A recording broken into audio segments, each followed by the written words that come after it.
Good morning all of you. क्या हाल है बच्चे? आज की क्लास में हम लोग अपना न्यू एक्ट शुरू करने लगे हैं पढ़ना, जिसका नाम है real estate regulation and development act 2016, या हम लोग इसको रेरा 2016 भी बोलते हैं। Real estate regulation and development act 2016, जो कि 1 अप्रैल 2016 से एप्लीकेबल हुआ था। बच्चे, जब हम बात करते हैं रेरा की, real estate regulation and development act 2016 की, तो मेरी बात को सुनिएगा ध्यान से। ये जो चैप्टर है ये बहुत लेंदी एक्ट है हमारे कोर्स में। ये बहुत लेंदी, बहुत बड़ा एक्ट है, लेकिन बड़ा जरूर है, लेकिन टफ नहीं है। सर क्या कहना चाहते हो? मतलब ये कि हम इसको एक बार सिंपली रीड करेंगे, जब मैं आपको पढ़ाऊंगा, जब हम इसको सिंपली एक बार पढ़ाई करेंगे, उसके बाद आपको ना मॉड्यूल, ना मेरे बुक, ना नोट्स, किसी की जरूरत नहीं है। जो मैं आपको बस ये पढ़ा रहा हूँ, ये जो लेक्चर आप देख रहे हो, अगर ये लेक्चर आपने ढंग से देख लिया तो इसके बाद आपको कोई दिक्कत नहीं आएगी। जो नोट्स आप कॉपी में नोट डाउन कर रहे हो, या ये वाले नोट्स ऑलरेडी अगर आपके पास हैं, तो बस वही आपने रीड करने हैं। आपको कोई लॉन्ग नोट्स, कोई थियोरी मेरी बुक से, मॉड्यूल से पढ़ने की जरूरत नहीं है। राइट बच्चे, ध्यान से समझिएगा। Real estate regulation and development act 2016, बिल्कुल जीरो से, बेसिक से स्टार्ट करते हैं। देखिए बच्चे, आपको पता है कि इंडिया में जितने भी सेक्टर्स होते हैं, हर सेक्टर पे कोई ना कोई रेगुलेटर होता है। अगर हम बात करें बैंकिंग कंपनीज की, तो उसके ऊपर आरबीआई है। इंश्योरेंस कंपनीज पे आईआरडीए है।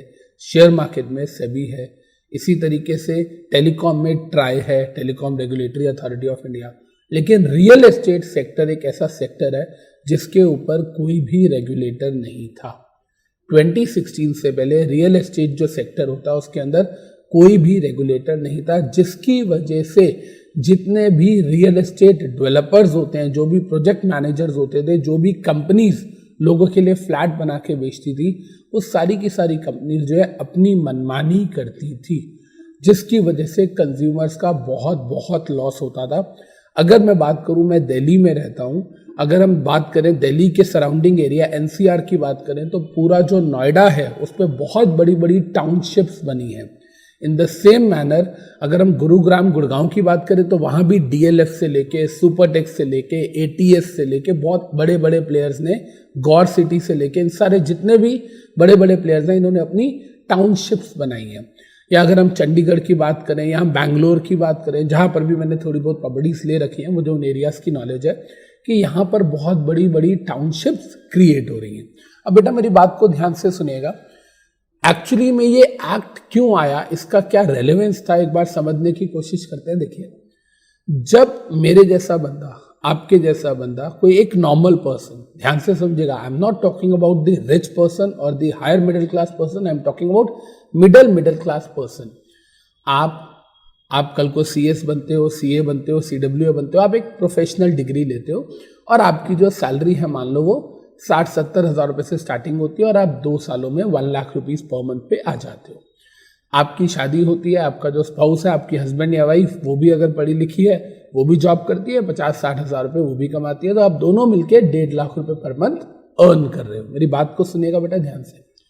हर एक की लाइफ ऐसे ही स्टार्ट होती है। मेरी लाइफ भी आज से अराउंड 15 साल पहले इसी तरीके से स्टार्ट हुई थी कि मैं अर्न कर रहा हूँ, मेरी वाइफ अर्न कर रही है, हम दोनों मिलके करीब 1 लाख, 1.25 लाख रुपये पर मंथ कमा रहे हैं। अब पॉइंट ये आता है कि इतने अमाउंट में अगर आप 1.5 लाख रुपीज मान लो हस्बैंड वाइफ दोनों मिलके कमा रहे हैं, या 1.2 लाख रुपीज, 1,20,000 रुपए दोनों मिलके अर्न कर रहे हैं, तो इतने अमाउंट के अंदर आपका अराउंड 60-70,000 तो खर्चा ही हो जाएगा। 60-70,000 आपका खर्चा हो जाएगा, मतलब आपकी गाड़ी की इंस्टॉलमेंट जाएगी, आपका गाड़ी का खर्चा होगा। एक कार अफोर्ड करने का मतलब है 25,000 रुपीज पर मंथ का एक्सपेंस।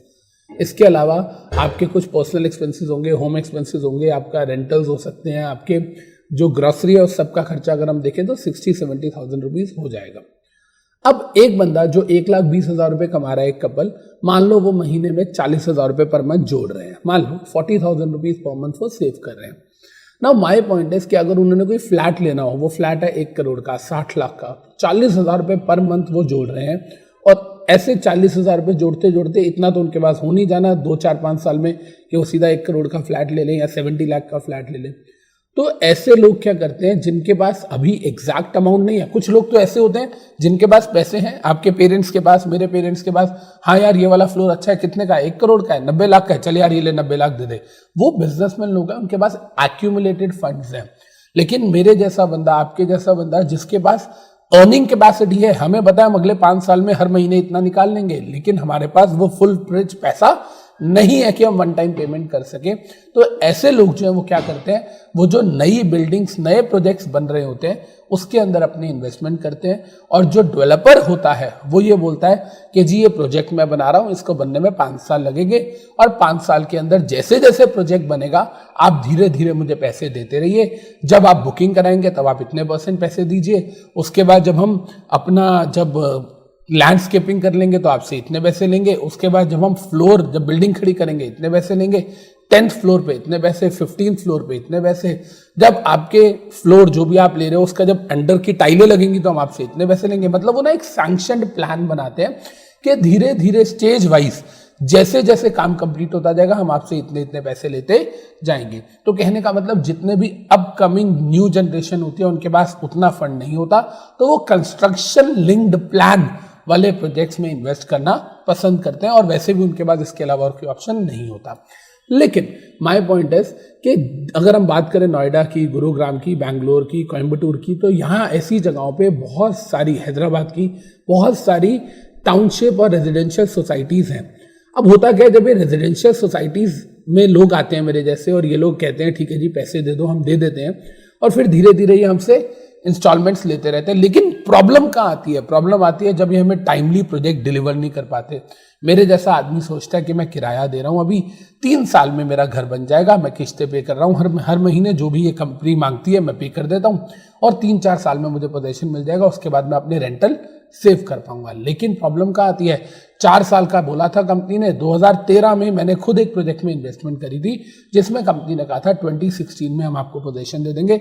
आज 2019 हो गया लेकिन अभी तक पोजीशन नहीं मिला। 3-3, 4-4 साल हो चुके हैं ओवर ड्यू हुए डेट को निकले हुए, लेकिन पोजीशन नहीं मिले हैं। और जो अलॉटीज हैं, जो कंज्यूमर्स हैं, जो हाउस ओनर्स हैं, वो बहुत ज्यादा परेशान हैं।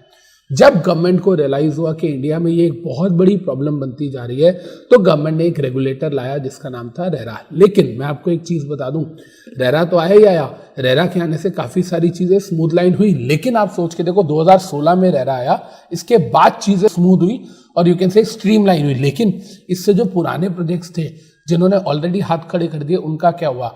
आपको पता, उनके जो हाउस ओनर्स हैं उन लोगों ने उन कंपनीज को, जैसे अर्थ इंफ्रास्ट्रक्चर की बात करते हैं हम, एक कंपनी है जो कि यही फ्लैट्स और कमर्शियल प्रॉपर्टीज बनाती थी, उसके अगेंस्ट लोग आईबीसी में चले गए, इंसॉल्वेंसी एंड बैंक्रप्सी कोड में। और तो और एक कंपनी है 3 C's की, उसके भी बहुत सारे प्रोजेक्ट्स जो हैं वो IBC, insolvency and bankruptcy code में है। अगर आप आईबीसी की रिपोर्ट देखो, 2016 में आईबीसी आया था। अगर हम बात करें आईबीसी की तो पिछले 2.5 से 3 साल के अंदर अंदर आईबीसी में जितनी भी कंपनीज के अगेंस्ट क्रेडिटर्स गए हैं कि इसे वाइंड अप करो, हमारा पैसा दो, उसमें से 42% कंपनीज जो है वो रियल एस्टेट की हैं।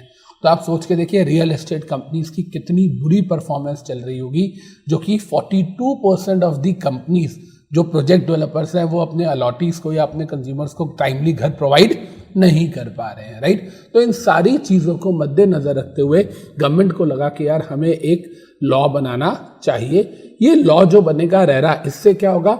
इससे रियल एस्टेट जितने भी डेवलपर्स हैं वो रेरा के पास खुद को रजिस्टर कराएंगे, अपना प्लान उनसे अप्रूव कराएंगे, जो टाइम फ्रेम उन्होंने लिया उस टाइम फ्रेम के अंदर उन्हें अपना प्रोजेक्ट कंप्लीट करना पड़ेगा। एक तो सबसे बड़ी बात ये कि टाइमली अगर लोगों को घर का पोजीशन मिल जाए, इसका मतलब जो अननेसेसरी लिटिगेशंस और केसेस हो रहे हैं वो नहीं होंगे, पहली बात। दूसरा एक मेन ऑब्जेक्टिव क्या था? पहला समझ आ गया कि गवर्नमेंट जो है उसने एक अथॉरिटी बनानी है रेरा के अंदर जो भी प्रोजेक्ट नए बनेंगे, जो भी डेवलपर्स हैं वो अपने प्रोजेक्ट को रेरा के अंदर रजिस्टर कराएंगे और उसके बाद अपने प्लान को अप्रूव करवाएंगे।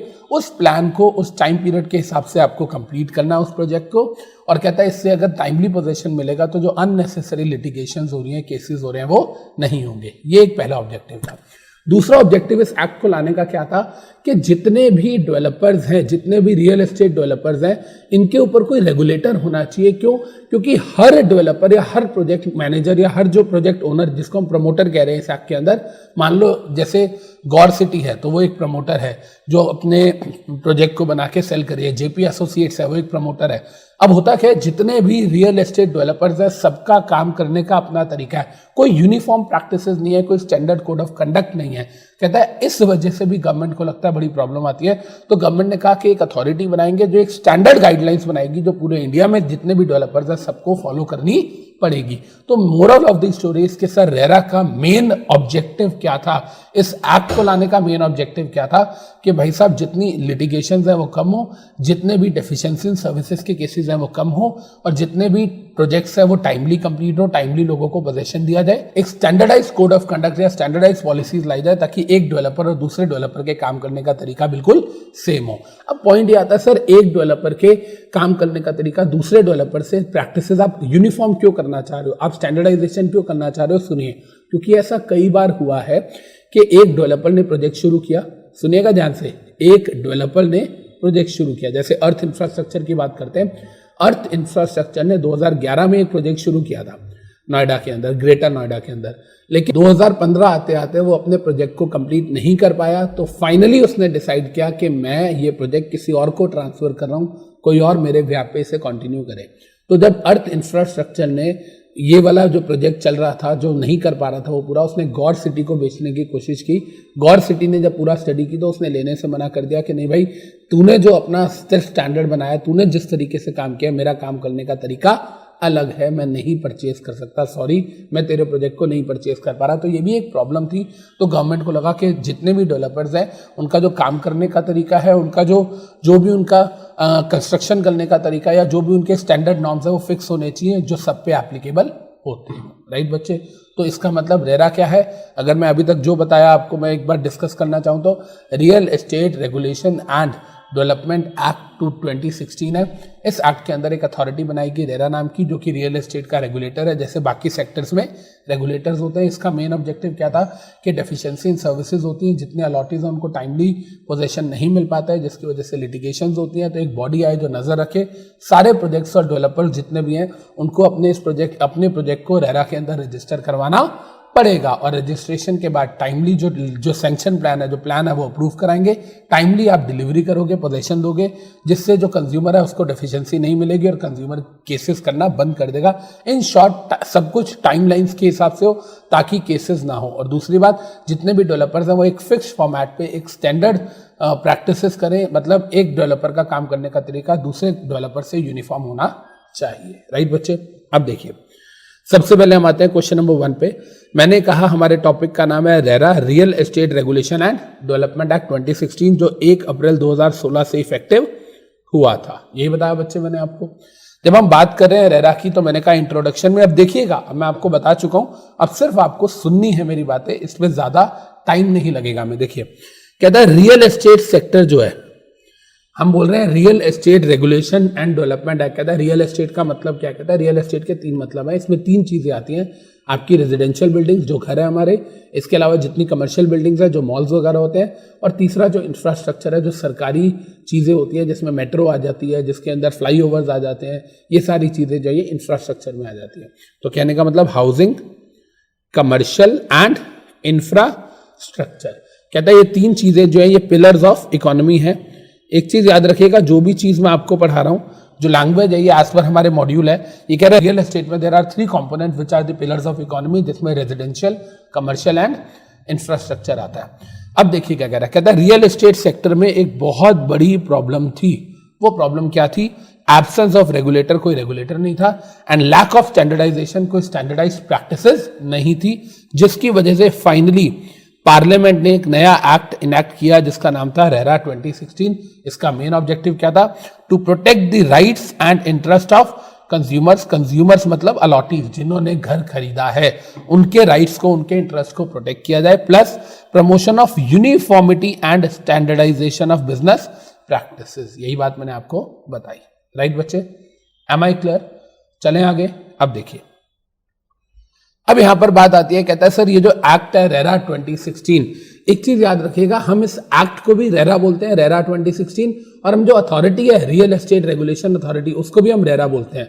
तो जब भी रेरा लिखा है खाली तो मतलब हम अथॉरिटी की बात कर रहे हैं, रेरा के साथ ईयर लिखा है तो मतलब हम इस लॉ की बात कर रहे हैं। याद रहेगी बात, जैसे यहां लिखा ऑब्जेक्टिव ऑफ रेरा 2016, तो यहां हम अथॉरिटी की बात नहीं कर रहे हैं, यहां हम इस एक्ट के ऑब्जेक्टिव की बात कर रहे हैं। राइट बच्चे, देखिए क्या कह रहा है।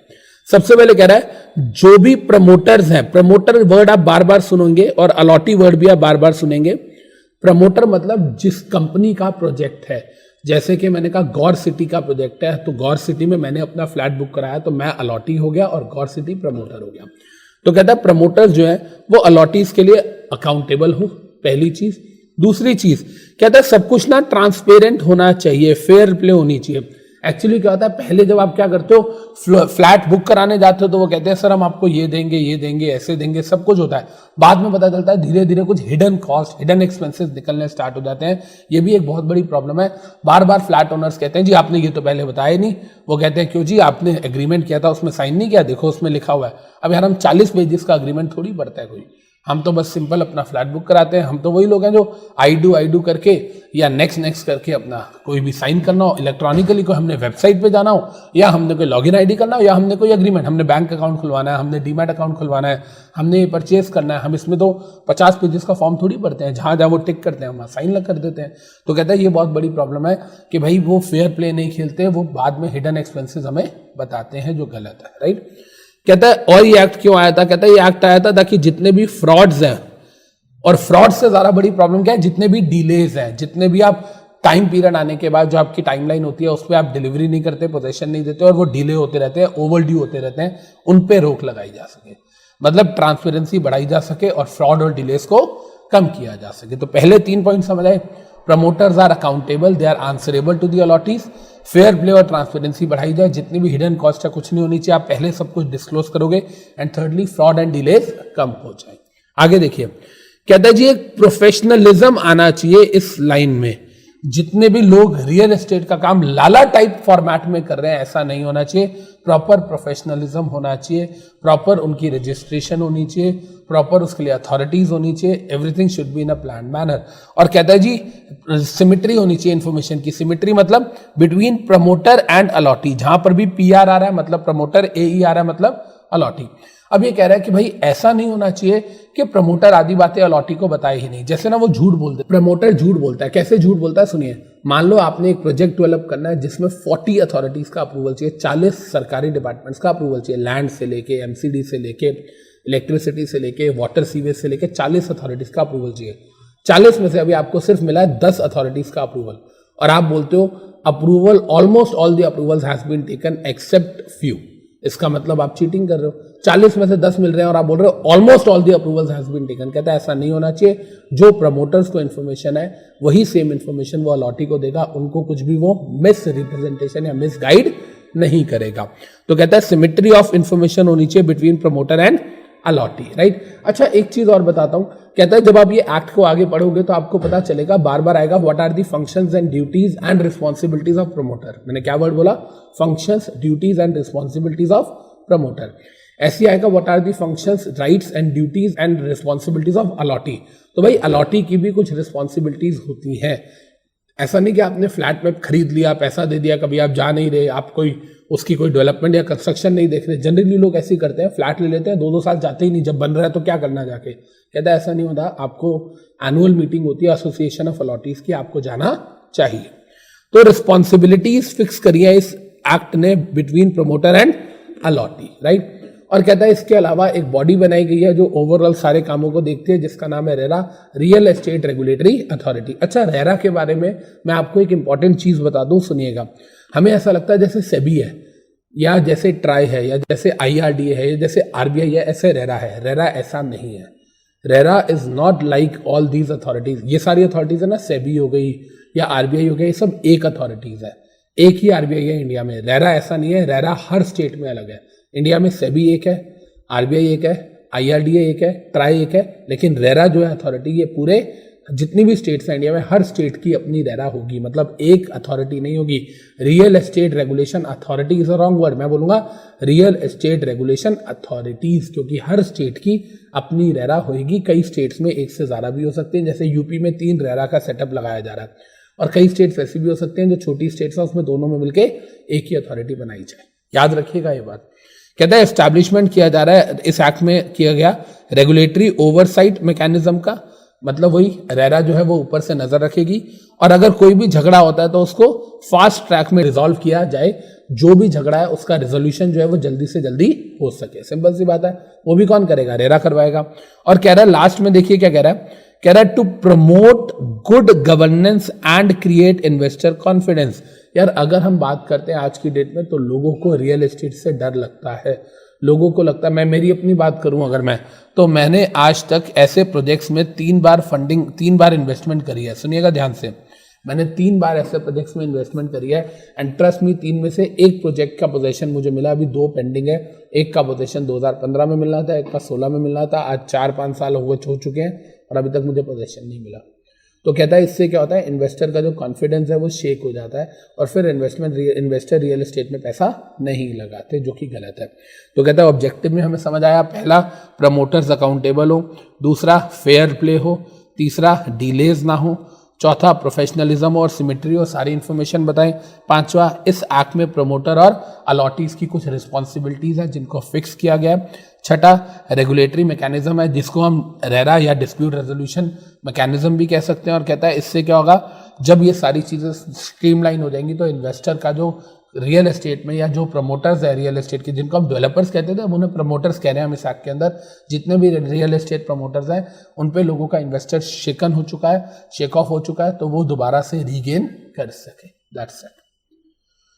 अब देखिए यहां पर कह रहा है सैलिएंट फीचर्स ऑफ रेरा। देखिएगा इधर, अभी हमने बात करी इंट्रोडक्शन एंड ऑब्जेक्टिव की, अब कह रहा है फीचर्स। यार आप देखोगे ऑब्जेक्टिव और फीचर्स ऑलमोस्ट एक जैसे हैं। देखिए कह रहा है जी फीचर्स, कहता है जी एक बॉडी बनाई जाएगी जिसका नाम है रेरा, ये बात हमें समझ आ गई। पहली चीज एस्टैब्लिश करेंगे रियल एस्टेट रेगुलेशन या regulatory authority, real estate regulatory authority, ऐसी अथॉरिटी जो रियल एस्टेट को रेगुलेट करती है। और रियल एस्टेट का मतलब क्या है, 3 बातें आ रही हैं उसमें, हमने पढ़ा था अभी, उसमें रेजिडेंशियल चीज़ें भी आ रही हैं, उसमें कमर्शियल भी आ रही है, और उसमें इंफ्रास्ट्रक्चर भी आ रहा है। अब देखिए एस्टैब्लिश करेंगे रेरा, ये तो ठीक है, लेकिन एस्टैब्लिश करेंगे स्टेट लेवल रेरास, ये देख रहे हो आप सेकेंड पॉइंट, कि भाई रेरा तो करेंगे लेकिन रेरा कोई एक अथॉरिटी नहीं है, रेरा जो है वो हर स्टेट में बनाई जाएगी। क्यों बनाई जाएगी, इसका क्या ऑब्जेक्टिव है? कह रहा है जी इसमें ट्रांसपेरेंट सेल होगी, सारी चीजें अगेन ट्रांसपेरेंट। तो देखो ऊपर वाला ट्रांसपेरेंट वाला पॉइंट आ रहा है, ऊपर वाला ही रेगुलेटरी अथॉरिटी वाला आ रहा है। कहता है टू प्रोटेक्ट अलॉटीज, अलॉटीज को प्रोटेक्ट करना फीचर है, यही हमने ऊपर पढ़ा था। देखो to protect the rights and interest of consumers and allottees, right, same बात आ रही है। मतलब ये थर्ड क्वेश्चन कोई नया क्वेश्चन नहीं है, ऊपर वाले पॉइंट्स का ही समरी है एक तरीके से। कंपल्सरी रजिस्ट्रेशन ऑफ प्रोजेक्ट्स, ये मैंने आपको बताया था कि हर प्रोजेक्ट जो है उसको कोई भी जब डेवलपर या कोई भी प्रमोटर नया प्रोजेक्ट लाएगा तो वो प्रोजेक्ट सबसे पहले रेरा के पास रजिस्टर होगा।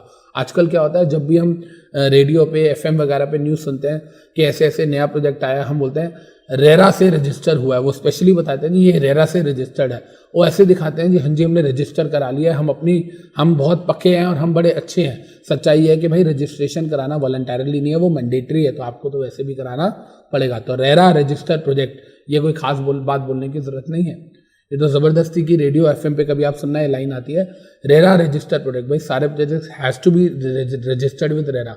कभी ऐसा थोड़ी होता है कमर्शियल बैंक बोलता है registered with RBI, insurance company बोलती है रजिस्टर्ड विद आईआरडीआई, यार ऐसा नहीं है। इट इज़ इम्प्लाइड कि जितनी भी अथॉरिटीज़ हैं, जो मेन अथॉरिटीज़ हैं, जो कंट्रोलिंग अथॉरिटीज़ हैं, आपको उनके पास रजिस्टर होना पड़ता है, राइट। तो कहने का मतलब सारे प्रोजेक्ट्स को आपको रजिस्टर करवाना पड़ेगा। एस्क्रो अकाउंट, अब ये क्या पॉइंट है समझिएगा बेटा बड़े ध्यान से। सर ये एस्क्रो अकाउंट की क्या बात कर रहा है, सुनिए। एस्क्रो अकाउंट का बेसिकली मतलब क्या होता है? एस्क्रो अकाउंट एक जनरल टर्म होती है जिसका मतलब होता है एक सेपरेट बैंक अकाउंट खुलवाना, और जो पैसा आपने जिस पर्पस के लिए है उस पैसे के लिए को आप सिर्फ उसी पर्पस के लिए यूटिलाइज करोगे, किसी और पर्पस के लिए यूटिलाइज नहीं करोगे। ये मेन एस्क्रो अकाउंट के फीचर्स होते हैं। आई रिपीट, एस्क्रो अकाउंट का मतलब क्या है, एक पर्टिकुलर पर्पस के लिए हमने बैंक अकाउंट खुलवाया और जो पैसा हमने जो बोल के लिया उसको वहीं खर्च करेंगे और किसी पर्पस के लिए खर्च नहीं करेंगे, दैट इज एस्क्रो अकाउंट।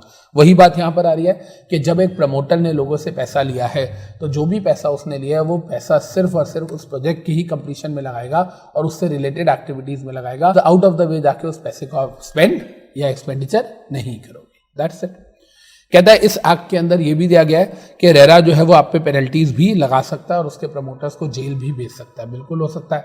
और आप एक चीज बताओ, जब भी सामने, सुनिएगा ध्यान से, मान लो आप रेरा के सामने जा रहे हो, आप रजिस्ट्रेशन कराने जा रहे हो, आप कहते हैं जी मान लो एक लाला टाइप बंदा है, उसके पास पैसा है, उसने अपना कंस्ट्रक्शन बिजनेस खोल दिया, बिल्डर है, उसने कंस्ट्रक्शन बिजनेस खोल दिया। अब कहता है उसको तो पता ही नहीं रेरा के बाद रजिस्टर कैसे होता है, तो कहता है जी CA CS CWA या legal practitioner, practising chartered accountant, company secretary, cost accountant या लीगल प्रैक्टिशनर, लॉयर, एडवोकेट, इन चारों में से कोई भी क्लाइंट के बिहाफ पे काम कर सकता है।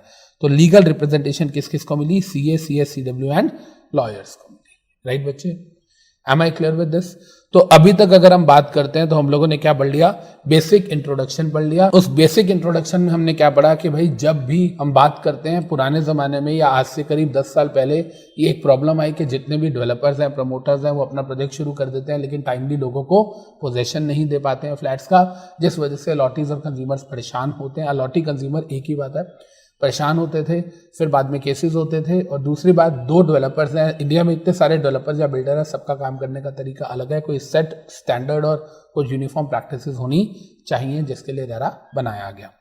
फिर हमें समझ आ गया कि इसका ऑब्जेक्टिव क्या था। इसका ऑब्जेक्टिव था प्रमोटर्स जो है वो अकाउंटेबल हो, फेयर प्ले हो, कोई हिडन कॉस्ट वगैरह ना हो, फ्रॉड वगैरह, डिलेज वगैरह कम हो जाए, प्रोफेशनलिज्म हो, और प्रमोटर्स जो है वो सारी बात अलॉटीज को बताएं। दोनों में इन्फॉर्मेशन गैप नहीं होना चाहिए, कम्युनिकेशन गैप नहीं होना चाहिए। रिस्पॉन्सिबिलिटीज बताएगी प्रमोटर की भी और अलॉटीज की भी, जो हम आगे पढ़ेंगे। आगे हमने पढ़ा रेरा नाम की एक अथॉरिटी बनेगी जो कि डिस्प्यूट को रिजॉल्व करेगी और ये ऊपर से ओवरसी करेगी, ओवरसाइट करेगी, सुपरवाइज करेगी सारे प्रोजेक्ट्स को। और लास्ट में कह रहा है कि मेन ऑब्जेक्टिव इसका ये है कि सब कुछ स्ट्रीमलाइन हो जाए ताकि इन्वेस्टर्स का जो रियल एस्टेट प्रमोटर्स पे विश्वास टूट चुका है वो विश्वास दोबारा से क्रिएट किया जा सके। सैलिएंट फीचर्स में समझ आ गई। रेरा बनेगी, वो भी स्टेट लेवल पे बनेगी, ट्रांसपेरेंट सेल होगी ताकि जो अलॉटीज हैं उसे प्रोटेक्ट किया जा सके। रजिस्ट्रेशन जरूरी है। एस्क्रो अकाउंट जो प्रोजेक्ट ओनर ने पैसा लिया, जो प्रमोटर ने पैसा लिया, उसको उसी प्रोजेक्ट में लगाएगा। ऐसा भी नहीं हो सकता कि आपके दो प्रोजेक्ट चल रहे हैं, आपने पैसा लिया प्रोजेक्ट ए के लोगों से, लगा बी पे दिया, ऐसा भी नहीं हो सकता।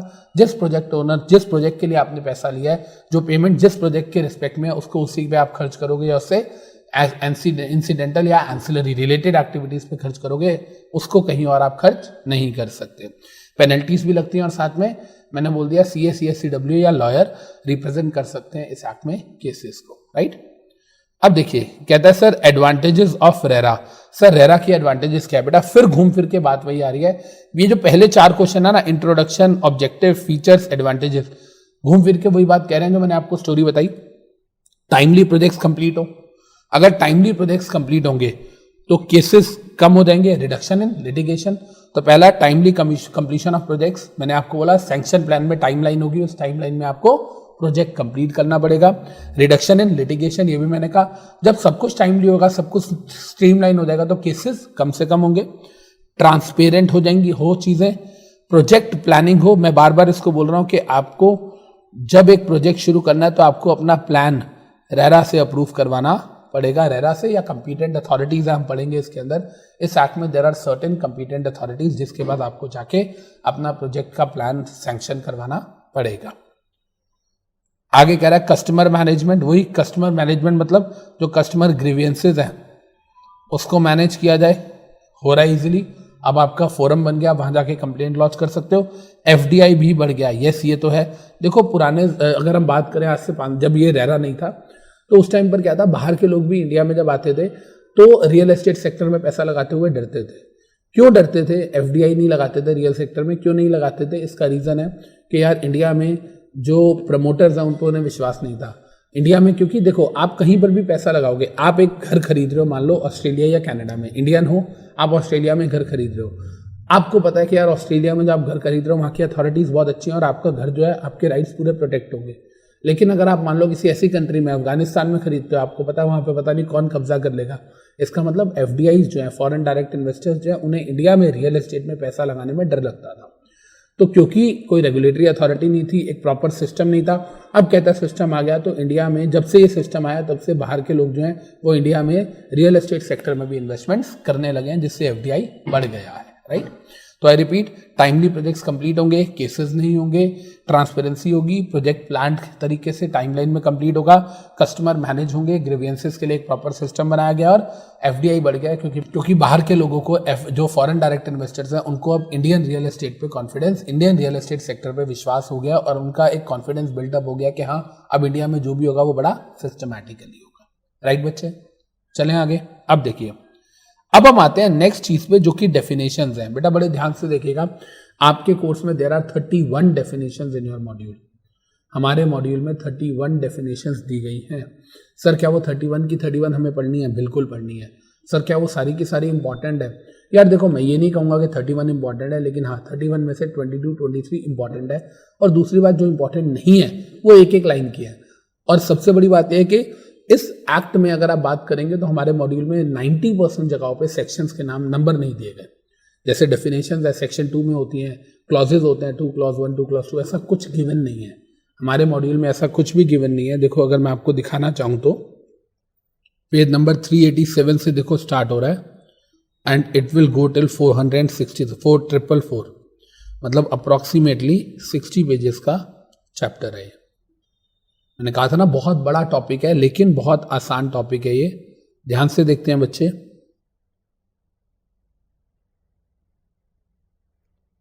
ये देखिए, real estate regulation and development act 2016, देखिएगा ध्यान से।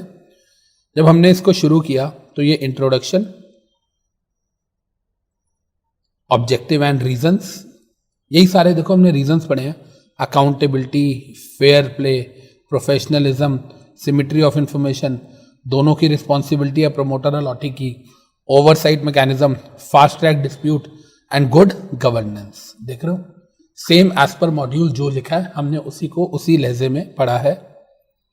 इसके बाद आप देखिए, हमने पढ़ा features of the real estate. यही सारी फीचर्स अभी हमने पढ़ी कि रेरा बन रही है, ट्रांसपेरेंट है, प्रोटेक्ट करेंगे इंटरेस्ट को, जितनी भी ट्रांजैक्शंस हो रही हैं उसको रेगुलेट करेगा, स्टेट लेवल रेरा आएंगी। एडवांटेजेस ऑफ रेरा, यही देखो सारी की सारी एडवांटेजेस हमने पढ़ी। देखिए ध्यान से, मैंने कहा था सबसे पहले टाइमली प्रोजेक्ट कंप्लीट होगा, केसेस कम होंगे, ट्रांसपेरेंट हो गया, प्रोजेक्ट को प्लान करके किया जाएगा, कस्टमर मैनेज करो एंड एफडीआई इंक्रीज हो गया। तो कहने का मतलब जो कुछ भी हम पढ़ रहे हैं वो एज पर मॉड्यूल पढ़ रहे हैं। अब देखिए, अब इसके अंदर यहां पर शुरू हुई इंपॉर्टेंट डेफिनेशंस। देखो यहां पर कहीं पर आपको सेक्शन नंबर गिवन नहीं है, देखो कुछ भी नहीं है, तो आपको कुछ भी सेक्शंस वगैरह इसमें याद नहीं करने हैं, because it is not required as per our institute. और देखो ये कितनी सारी डेफिनेशंस हैं, हम सारी की सारी ये डेफिनेशंस जो है इसको अभी पढ़ने वाले हैं। राइट बच्चे, करें स्टार्ट। तो देखिए, अब देखिए बच्चे, अब हम बात कर रहे हैं अपनी डेफिनेशंस की। We are moving towards 5th question. 31 definitions हम स्टार्ट करने लगे हैं। मैं फिर बोलूंगा इजी है, एक बार पढ़ने में आपको याद भी हो जाएंगी, और आपको चाहो तो मॉड्यूल रेफर करो, मेरी बुक रेफर करो, वरना कोई जरूरत नहीं है। जो मैं आपको ये करा रहा हूँ ये मोर देन इनफ है। देखिए यहाँ पर कह रहा है इंपॉर्टेंट डेफिनेशंस में पहली डेफिनेशन आती है एडवर्टीजमेंट की।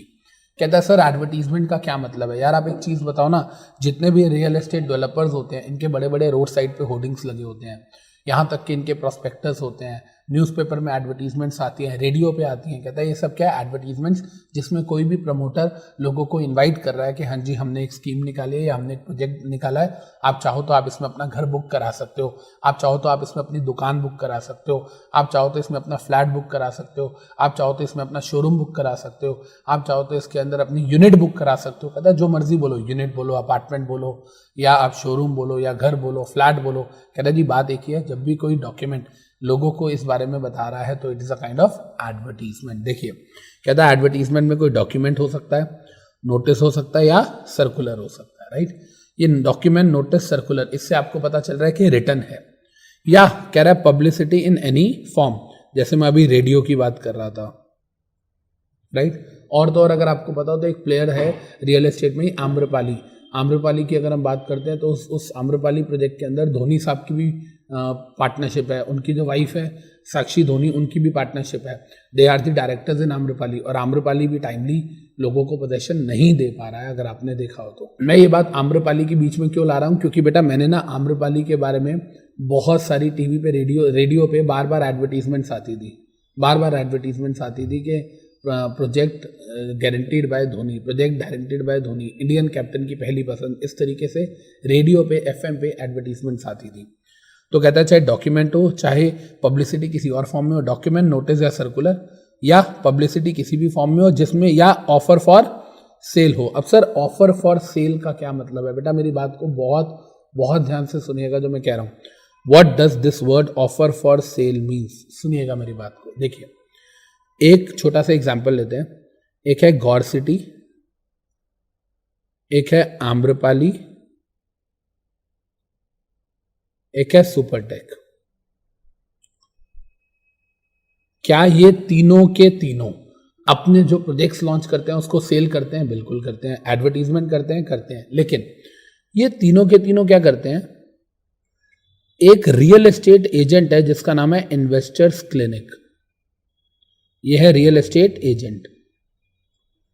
इसको अलॉटमेंट कर देते हैं। इन्वेस्टर्स क्लिनिक कहता है तीनों को, जी आपके बिल्डिंग में आपका जो प्रोजेक्ट है उसमें कितने फ्लैट है? तीनों कहते हैं 500 फ्लैट है। ठीक है, 50-50 आप मेरे को दे दो। किस प्राइस पे दोगे बताओ? मैं आगे इन्वेस्टर को, कस्टमर को बेचूंगा, बीच में मैं अपना प्रॉफिट मार्जिन लूंगा। तो इन्वेस्टर क्लिनिक कौन हो गया? Real estate agent. अब ये जो रियल एस्टेट एजेंट है इसको अलॉटमेंट हो गई। अब ये आगे बेचेगा, इसकी ड्यूटी है कैसे बेचेगा? तो जब ये आगे बेचेगा, ये जो एडवर्टीजमेंट करेगा, एक तरीके से उसको बोलते हैं, हम जब बात करें तो ऑफर फॉर सेल। याद रखिएगा ये बात, जब हमें प्रमोटर डायरेक्टली बेच रहा है तो हम बोलते हैं जी ये वाली यूनिट मुझे अलॉट हुई, और जब हम रियल एस्टेट एजेंट के थ्रू ले रहे हैं that is offer for sale. I hope आपको बात समझ आ रही है। प्रमोटर कंज्यूमर को अलॉट करता है, जबकि जो रियल एस्टेट एजेंट है वो कंज्यूमर को ऑफर फॉर सेल करता है। याद रहेगी ये बात। जैसे कंपनी लॉ में होता है, कंपनी आपको शेयर्स अलॉट करती है जबकि अंडरराइटर आपको शेयर्स ऑफर फॉर सेल करता है। यस और नो? सिंपल सी बात है। तो इसका मतलब हमें समझ आ गया, ऑफर फॉर सेल मतलब कि ये एडवर्टीजमेंट, ये वाली जो एडवर्टीजमेंट है ये प्रमोटर नहीं कर रहा, ये वाली एडवर्टीजमेंट कौन कर रहा है? रियल एस्टेट एजेंट कर रहा है। तो जो भी रियल एस्टेट एजेंट भी एडवर्टीजमेंट कर रहा है या जो भी पब्लिसिटी कर रहा है कहता है वो भी एडवर्टीजमेंट मानी जाएगी। तो advertisement include any kind of advertisement which is either issued by the promoter और by the real estate agent. Clear है बच्चे ये बात? डन। और कहता है सर वो किसी भी चीज को प्रमोट कर सकते हैं, वो कह सकते हैं जी प्लॉट खरीदने के लिए, बिल्डिंग खरीदने के लिए या अपार्टमेंट खरीदने के लिए। ऐसा होता है कि हम एक प्रोजेक्ट बना रहे हैं, हमारे यहाँ पे बिल्डिंग भी है, हमारे यहाँ पे अपार्टमेंट्स भी है, हमारे यहाँ पर कमर्शियल प्रॉपर्टी भी है, हमारे यहाँ पे प्लॉट्स भी हैं। आप चाहें तो आप प्लॉट भी खरीद सकते हैं। तो कहते हैं जी अगर हम बात करें वेव सिटी का, एक बहुत बड़ा प्रोजेक्ट है जो एक्सप्रेस वे पे बन रहा है। जब हम यमुना एक्सप्रेस वे की बात करते हैं तो जो दिल्ली से शुरू होता है नोएडा से, और पहले आगरा तक था और अब दिल्ली से आगरा के आगे लखनऊ तक चला गया, राइट? तो कहने का मतलब क्या, या अगर हम बात करते हैं जो मुंबई पुणे एक्सप्रेस वे है उस पर भी बहुत सारी प्रॉपर्टीज बनी हुई हैं, उस पर भी बहुत सारे प्रोजेक्ट्स हैं। एक और कंपनी है एल्डेको नाम की जो अच्छा बिजनेस करती है। आप ये सारे नाम एल्डेको, गौर, आम्रपाली, सुपरटेक, ये सारे, अजनारा प्रॉपर्टीज, ये जितने भी नाम है, और तो अब टाटा हाउसिंग में आ गया है, टाटा कंपनी भी हाउसिंग प्रोजेक्ट्स में आ गई है। कहता है जी इन शॉर्ट अगर हम बात करें एडवर्टीजमेंट का मतलब क्या है, कोई भी नोटिस, कोई भी डॉक्यूमेंट, कोई भी सर्कुलर या कोई भी अदर तरीके से कुछ भी पब्लिसिटी हो रही है, या कहता है चाहे वो ऑफर फॉर सेल की हो रही है, चाहे इसका मतलब प्रमोटर कर रहा है या जो एजेंट है रियल एस्टेट एजेंट वो कर रहा है। किस लिए कर रहा है? ताकि हम उसका बिल्डिंग या हम कोई अपार्टमेंट या हम कोई प्लॉट उसमें बुक करवा लें। तो that particular piece of information is known as advertisement. Right बच्चे? क्लियर है सबको? चलें आगे। अब देखिए, अब इसके बाद कहता है जी नेक्स्ट अग्रीमेंट फॉर सेल। यार अग्रीमेंट फॉर सेल का मतलब सिंपल है, आपको एक प्रोजेक्ट पसंद आया, आपने होमवर्क किया, आप उस प्रोजेक्ट के जो प्रोजेक्ट कंपनी है उसके पास गए, आपने कहा जी मैं ये वाला फ्लैट बुक करवाना चाहता हूं। तो जब आप बुक करवाओगे eight the time of giving booking amount, याद रखना बुकिंग अमाउंट 10% से ज़्यादा नहीं हो सकता। एप्लीकेशन अमाउंट कह लो या बुकिंग अमाउंट कह लो, वो 10% से ज़्यादा नहीं हो सकता। तो कहता है वो जब आप बुकिंग अमाउंट दे रहे हो उस टाइम पे जो आप दोनों का अग्रीमेंट होगा उसको हम बोलते हैं agreement for sale. Why agreement for sale? क्योंकि अभी सेल नहीं हुई। सेल क्यों नहीं हुई? क्योंकि अभी आपने पूरा पैसा नहीं दिया। धीरे धीरे आप पैसा दोगे किश्तों में, जैसे जैसे बिल्डिंग बनेगी। अभी तो सिर्फ एक खाली प्लॉट है, खाली मैदान है। तो कहने का मतलब क्या हुआ कि at the time of sale of unit, by promoter to allottee, जो दोनों के बीच में अग्रीमेंट हो रहा है उसको बोलेंगे agreement for sale, as simple as that, right बच्चे। तो प्रमोटर एंड अलॉटी के बीच में जो अग्रीमेंट हुआ that is agreement for cell. अब कह रहा है अच्छा ये बताइए कि अलॉटी कौन होता है, what do you mean by allottee. देखिए कहता है सर अलॉटी कौन है, देखिएगा बेटा ध्यान से, प्रैक्टिकली बात करते हैं। मेरा एक दोस्त है मनीष, जिसने एक प्रोजेक्ट में इन्वेस्टमेंट करी थी सन 2012 के अंदर, ठीक है। मतलब उसने कंपनी से अलॉटमेंट हुई थी उसको, कंपनी ने अपने फ्लैट्स लॉन्च किए, अपना प्रोजेक्ट लॉन्च किया, उसमें उसने एक यूनिट बुक करा ली और उसमें उसने धीरे धीरे किस्तें देना शुरू कर दी। कंपनी ने कहा था हम 3 साल में 2015 में आपको पोजेशन दे देंगे। 2012 में उसने बुक कराया था और वो हर महीने या हर 2 महीने में जो भी EMI जो भी कंपनी मांगती थी पैसे, कॉल मनी मांगती थी, वो दे देता था। 2013 में मार्च में, मुझे आज भी याद है, 1 साल के बाद उसने मुझे कहा कि मुझे पैसों की ज़रूरत है अमित, तो प्लीज़ मेरा फ्लैट ले ले और जितनी पेमेंट मैंने अभी तक करी है तो वो मुझे दे दे, आगे की किस्तें तू दे दियो, फ्लैट तेरे नाम पे हो जाएगा। मैंने कहा ठीक है, तो क्या मेरे को कंपनी ने अलॉटमेंट करी है या मैंने ऑलरेडी कोई एग्जिस्टिंग अलॉटी था उससे परचेज किया। तो कहता है मैंने अगर मैं बात करूं कंपनी लॉ के या simple general point of view से, तो आपको समझ आ रहा है कि उसे प्राइमरी मार्केट से लिया था, मतलब डायरेक्टली कंपनी से लिया था, और मैंने सेकेंडरी मार्केट से लिया, मतलब मैंने उससे खरीदा, मैंने कंपनी से नहीं खरीदा। क्लियर है ये बात। तो कहता है सर ये दोनों के दोनों लोग, मतलब जिसको डायरेक्ट अलॉटमेंट हुआ या जिसने सेकेंडरी मार्केट से लिए, दोनों के दोनों अलॉटी माने जाएंगे। अब कहता है जी मान लो मेरे पास आ गया, मैं भी अलॉटी हूँ, मैंने आगे किसी को किराए पे दे दिया वो फ्लैट और किराएदार मुझे 20,000 रुपये पर मंथ दे रहा है। कहता है वो जो किराएदार है, वो जो टेनेंट है, कहता है वो अलॉटी नहीं माना जाएगा। तो अलॉटी कौन कौन होते हैं, कहता है अलॉटी वो होता है जिसको प्राइमरी अलॉटमेंट होती है, या इसके अलावा कहता है अलॉटी वो होता है जिसको जो सेकेंडरी मार्केट से परचेज कर रहा है, जैसे मेरा दोस्त प्लस मैं। लेकिन कहता है अलॉटी में टेनेंट्स नहीं आते, किराएदार अलॉटीज नहीं होते। ऑब्वियस सी बात है, क्योंकि हम पढ़ेंगे अलॉटी पैसे देगा, अलॉटी जो है उसकी सारे राइट्स एंड लाइबिलिटीज हैं, लेकिन जो किराएदार हैं उनके बहुत ज़्यादा राइट्स है, बहुत ज़्यादा लाइबिलिटीज नहीं होते हैं, राइट। बिकॉज टेनेंट्स को राइट टू यूज होता है, राइट टू ओनरशिप नहीं होता, जबकि अलॉटी को right to use and right to ownership दोनों होता है। Am I right?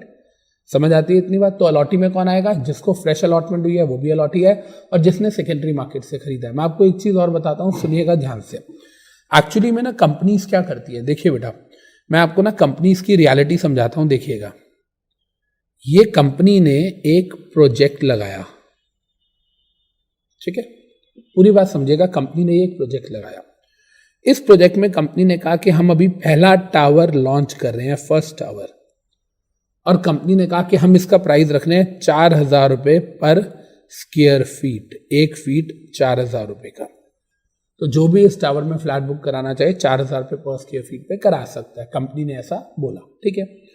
जब कंपनी ने बोला 4,000 पर स्क्वायर फीट पे आप करा सकते हो, तो कई लोगों ने कराया होगा। अब कंपनी ने इस टावर को बनने में अभी लगेंगे 2 साल 3 साल। अब कंपनी कहती है हम इसी प्रोजेक्ट में अपना दूसरा टावर लॉन्च कर रहे हैं, थोड़े टाइम के बाद, 4-5-6 महीने के बाद करेगी कंपनी कहती है 4,500 स्क्वायर फीट का रेट है, जो लेना चाहे ले सकता है, ठीक है। तो मतलब कंपनी सारे टावर्स एक साथ नहीं खोलती, पहले टावर की बुकिंग खोलती है 4,000 रुपये, दूसरे टावर की बुकिंग खुलेगी थोड़े टाइम के बाद 4,500 पे, फिर तीसरे टावर की कंपनी बुकिंग खोलती है और 1 साल के बाद, तब तक ये वाले टावर्स थोड़े तैयार होने वाले हैं। कंपनी कहती है जी इसकी 5250 पर स्क्वायर फीट पे मैं बुकिंग खोल रही हूँ, 5250, ठीक है। अब मेरे जैसा बंदा एक फ्लैट लेना चाहता है, ठीक है जी, और मेरे को लगता है कि 5250 स्क्वायर फीट पे इसी कंपनी के प्रोजेक्ट में एक टावर में एक फ्लोर मिल रही है। जिस बंदे ने 4,000 रुपये पे खरीदी थी, सुनिएगा, जिस बंदे ने 4,000 रुपये पर स्क्वायर फीट पे खरीदा था, वो कहता है अमित जी आप कंपनी से इतने पे ले रहे हो, इसकी जगह मैं आपको 4,700 पे दे देता हूँ। तो अमित वोरा को लगता है यार मैं 1,000 स्क्वायर फीट का फ्लोर लेना चाह रहा हूँ और वो मुझे कह रहा है मैं 500 रुपये सस्ता दे देता हूँ कंपनी से, तो 500 × 1,000 करूँगा तो मुझे 5 लाख रुपए का फायदा हो जाएगा। तो ऐसे बहुत सारे लोग होते हैं जो कि कंपनी से डायरेक्ट अलॉटमेंट नहीं लेते, सेकेंडरी मार्केट से लेते हैं, क्योंकि जो सेकेंडरी मार्केट हो, ये दोनों के लिए विन विन सिचुएशन हो जाती है। जिसने 4,000 रुपये का लिया था, देखो वो 4,000 रुपये में 700 रुपये कमा के बेच रहा है, और मेरे को फायदा क्या हो रहा है कि 5250 वाला जो कंपनी का रेट है उससे मुझे सस्ता मिल रहा है। मैं डायरेक्ट कंपनी से लूँ महंगा मिलेगा, मैं किसी और से ले लूँ तो सस्ता। तो कहता है इसीलिए सेकेंडरी मार्केट में बहुत ज़्यादा ट्रेडिंग होती है, जो फ्लैट्स होते हैं रियल एस्टेट के, इसकी बहुत ज़्यादा ट्रेडिंग सेकेंडरी मार्केट में होती है। मैंने बहुत सारे प्रोजेक्ट्स हैं जो सेकेंडरी मार्केट में परचेज किए थे, राइट। समझ आ गई कहानी हमें? तो प्राइमरी जिसको अलॉटमेंट हुई है, सेकेंडरी जिसने उससे खरीदा, लेकिन किराएदार जो है वो अलॉटी नहीं होता। अब देखिए कहता है सर बार बार यहां पर वर्ड आ रहा है अपार्टमेंट। आप पढ़ोगे ना कि आपने कोई अपार्टमेंट बुक कराया, आपने अपार्टमेंट खरीदा, आपने अपार्टमेंट का पोजेशन। कहता है अपार्टमेंट का मतलब क्या है? देखिए कहता है सर अपार्टमेंट का मतलब है कोई भी, अब ये डेफिनेशन जो है ये थोड़ी सी टफ डेफिनेशन है लेकिन आपको पढ़नी पड़ेगी। एक ही वर्ड, एक जैसे वर्ड्स है सारे, देखिएगा इधर। कहता है सर अपार्टमेंट मतलब कोई भी ब्लॉक हो सकता है, कोई भी चैम्बर हो सकता है, कोई भी ड्वेलिंग यूनिट। अब ड्वेलिंग यूनिट का मतलब होता है घर, कोई भी यूनिट, यूनिट कह लो, ड्वेलिंग यूनिट कह लो, एक ही बात है। अब देखो आप हाउस कह लो, होम कह लो, मकान कह लो, घर कह लो, कुछ भी कह लो, राइट? आबूदाना भी बोलते हैं हिंदी में। कहता है जी देखो कोई फ्लैट हो, कोई ब्लॉक हो, चैम्बर हो, ऑफिस हो, शोरूम हो, शॉप हो, गोडाउन हो, प्रेमाइज हो, कोई भी स्वीट है, कोई भी यूनिट है। कई बार हम कहते हैं ना हम स्वीट बुक करें, प्रेसिडेंशियल स्वीट, राइट? या आपने कई बार अगर सुना हो तो हम लोग बोलते हैं कि यार हमारा जो टॉप लेवल का प्रेसिडेंशियल स्वीट है विद टेरेस है, हम लोग ऐसा भी बोलते हैं, राइट? याद रहेगा सबको। अब देखिए क्या कह रहा है यहाँ पे, या कभी कभी आपको पता हो तो हम पेंट हाउस भी बोलते हैं, जी मेरा अपना पेंट हाउस है। कभी आप गूगल पे सर्च मारिएगा पेंट हाउस तो आप देखेंगे पेंट हाउस एक बहुत लेविश फ्लैट होता है। तो कहता है ये सब अपार्टमेंट्स के अंदर आएगा। कहता है अपार्टमेंट में खास बात क्या होती है कि ये एक separate and self contained part होता है ऑफ एनी इमूवेबल प्रॉपर्टी। क्या ये बात ठीक है? पूरा प्रोजेक्ट है, उस पूरे प्रोजेक्ट के अंदर 200 फ्लैट हैं, उसमें से एक फ्लैट मैंने लिया तो कहता है वो जो मेरा फ्लैट है वो मेरी सेपरेट प्रॉपर्टी है। हाँ, पार्क सबके कॉमन हो सकते हैं, पार्किंग कॉमन हो सकती है, स्विमिंग एरिया कॉमन हो सकता है, जितनी एमिनिटीज है कॉमन हो सकती है, लेकिन वो जो फ्लोर है उसमें जो यूनिट है, जब मैं उसका दरवाजा खोलूंगा लिखा होगा 401, जैसे ही मैं दरवाजा अपनी यूनिट का सीढ़ियां चढ़ के खोलूंगा तो जो मेरा अपना फ्लोर है कहता है वो मेरी सेपरेट प्रॉपर्टी मानी जाएगी, राइट? क्लियर है जी? और कहता है पर्पस क्या होता है अपार्टमेंट का? कहता है जी या तो रेजिडेंशियल होता है या कमर्शियल होता है। ऑब्वियस सी बात है, आप फ्लैट क्यों लोगे? या रहने के लिए, या बिजनेस पर्पस के लिए, ऑफिस वगैरह खोलने के लिए। कहता है कमर्शियल होगा तो क्या होगा? कहता है या तो बिजनेस होगा, या ऑक्यूपेशन होगा, या ट्रेड होगा, या प्रोफेशन होगा। सिंपल सी बात है। ट्रेडिंग के लिए हो सकता है, हम ट्रेडर्स हैं, हमने अपना ऑफिस खोल रखा है, डॉक्टर ने अपना क्लिनिक खोल रखा है, कोई सीएस है उसने अपना कोई ऑक्यूपेशन खोल रखा है, या हम कोई बिजनेस कर रहे हैं, बिजनेसमैन हम धंधा चला रहे हैं, उसमें क्या दिक्कत है? तो कहने का मतलब क्या हुआ, अगर मैं अपार्टमेंट की बात करूं तो क्या हम लोगों को डेफिनेशन समझ आती है? Block, chamber, dwelling unit, flat, office, suite, unit, premise, godown, shop, कुछ भी कह सकते हैं। मेन इसका पर्पस कहता है ये सेपरेट होगा, इमूवेबल प्रॉपर्टी का पार्ट होता है और ये सेपरेट होता है, आपके पास इसकी ओनरशिप होती है। और कहता है कि ये रेजिडेंशियल या कमर्शियल पर्पस के लिए होता है, और कमर्शियल के लिए होगा तो बिजनेस, ट्रेड, ऑक्यूपेशन या प्रोफेशन के लिए आप इसको यूज कर सकते हो, राइट बच्चे? चलें आगे। अब देखिए कह रहा है अच्छा ये बताइए कि बिल्डिंग का क्या मतलब है? What do you mean by the word building?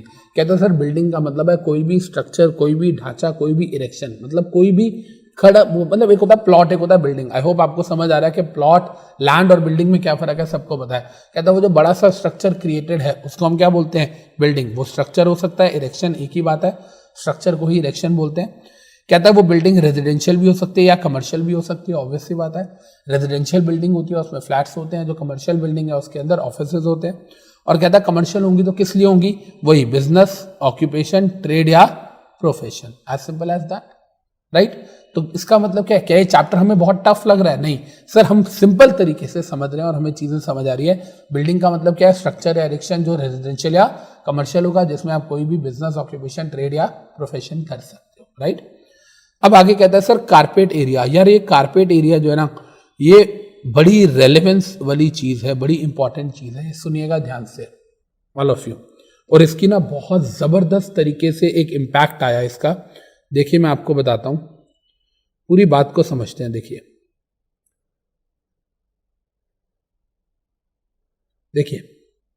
हम बात कर रहे हैं इस टाइम पर कारपेट एरिया की। देखिएगा बेटा,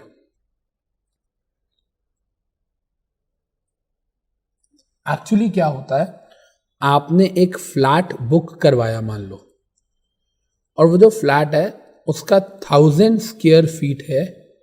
आपको प्रमोटर ने बताया कि ये 1000 स्क्वायर फीट का फ्लैट है। ये 1000 स्क्वायर फीट जो होता है ना बेटा, ये होता है सुपर एरिया।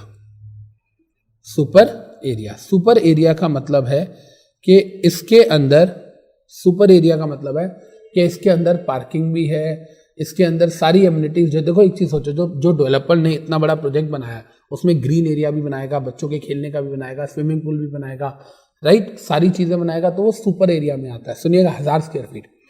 जब आप 1000 स्क्वायर फीट पे जब आपका फ्लैट आपको रेडी होके मिल जाएगा और आप उस फ्लैट को जब मान लो आप उसको मेजर करते हो, आप उसको नापते हो, तो आपको पता चलेगा ये तो 750 स्क्वायर फीट है भाई। तूने तो कहा था 1000 स्क्वायर फीट है, हमने नापा कमरे में इतने बाय इतने का, तो ये तो 750 स्क्वायर फीट आ रहा है। इस 750 स्क्वायर फीट को हम बोलते हैं कारपेट एरिया। कारपेट एरिया, ये बात समझ आई, याद रहेगा। कारपेट एरिया मतलब एक यूनिट है या फ्लोर है और उस यूनिट और फ्लोर में जहां पर भी कारपेट बिछ सकता है उसको हम बोलते हैं कारपेट एरिया। इसका मतलब, कहने का मतलब क्या है भाई, सिंपल सी बात है, 2 रूम्स हैं, 2 रूम्स के बीच में दीवार है, अब वो दीवार कारपेट एरिया में काउंट नहीं होती। दीवार जहाँ पे है, जो आपकी पिलर है या जो दीवार है, जो वॉल है, वो तो वॉल मान लो 6 इंच की वॉल है 2 कमरों के बीच में, तो वो वॉल पे तो कारपेट नहीं बिछ सकता। तो मतलब वो within the 4 walls, within the 4 दीवारी जितनी भी जगहें होती हैं जहाँ पर छोटे से छोटा पैर रखने की जगह है, तो वो कारपेट एरिया में आता है। सिंपल सी बात है। अब सुनिएगा जो मैं कह रहा हूँ, सबसे पहले जब ये नहीं आया था ना लॉ, तो एक बहुत बड़ी प्रॉब्लम क्या थी, लोग ना सुपर एरिया पे पैसे चार्ज करते थे। आप फ्लोर खरीदते थे तो जो प्रमोटर होता था वो कहता था जी मैं आपसे 4000 रुपये पर स्क्वायर फीट लूंगा, पर स्क्वायर फीट का प्राइस चार्ज करूंगा, और आपका जो 1000 स्क्वायर फीट का ये प्लॉट है, फ्लैट है, ठीक है जी। तो सुपर एरिया 1000 है, लेकिन आपको कितना मिल रहा है कवर्ड एरिया या you can say carpet area 750। जब रेरा आया तो रेरा ने बोला जी कोई भी सुपर एरिया पे चार्ज नहीं करेगा, आप जो भी प्राइस चार्ज करोगे वो कारपेट एरिया पे चार्ज करोगे। ये चीज याद रखिएगा।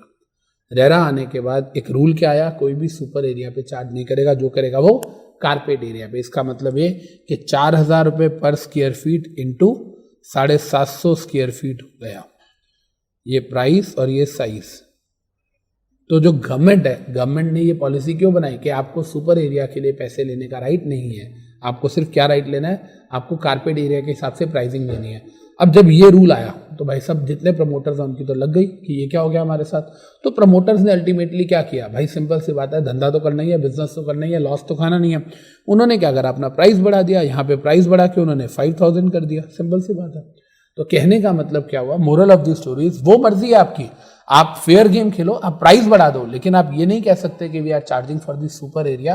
सुपर एरिया में पार्किंग से लेके, एमिनिटीज से लेके, पार्क से लेके, गार्डन से लेके, जो सीढ़ियां हैं वो सब कुछ आ जाती हैं, जो कॉमन स्टेयर्स हैं, एस्केलेटर्स है, लिफ्ट है, वो सब आ जाता है।